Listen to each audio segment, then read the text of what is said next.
मित्रांनो, आज आपण 8वीचे एक सोपे कॉन्सेप्ट आर्किमिडीज प्रिन्सिपल बघणार आहे।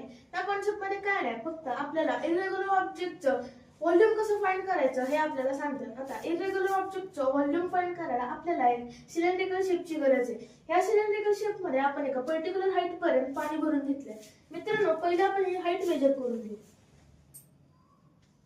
ही हाईट आपली 8 सेंटीमीटर आली, म्हणजे आपली h1 8 सेंटीमीटर येते। आता जेव्हा मी हो इरेग्युलर ऑब्जेक्ट म्हणजे दगड ह्या पाण्यात टाकणार तेव्हा वॉटर लेवल राईज होणार। आता ही पण हाईट आपण मेजर करून घेऊ, कारण ह्याच हाईटला आपण h2 म्हणू शकतो। आता आपली h2 10 सेंटीमीटर आली। आता h काढायला म्हणजे आपली ओरिजिनल हाईट काढायला आपल्याला h2 h1 करायला लागणार। मित्रांनो, आता आपली ओरिजिनल हाईट 2 सेंटीमीटर आली। आपण आता या सिलेंड्रिकल शेपचा डायमीटर फाइंड करू। आपला डायमीटर अप्रॉक्स म्हणजे म्हणू नाही शकत, पण डायरेक्ट 10 सेंटीमीटर आपला डायमीटर आला आहे।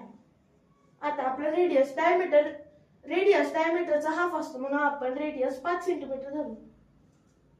आता व्हॉल्यूमचा फॉर्म्युला आहे पाय r स्क्वेअर h, म्हणून आपण सगळ्या व्हॅल्यू पुट अप करून घेऊ। पायची व्हॅल्यू 22/7 इंटू r आपला 5 आहे, मग 5 पाय स्क्वेअर इंटू हाईट आपली 2 आहे। मग हे आपण केलं तर 44 इंटू 25/7।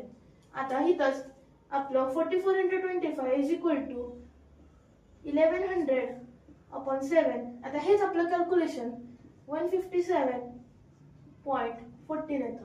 हेच आहे आर्किमिडीज प्रिन्सिपल।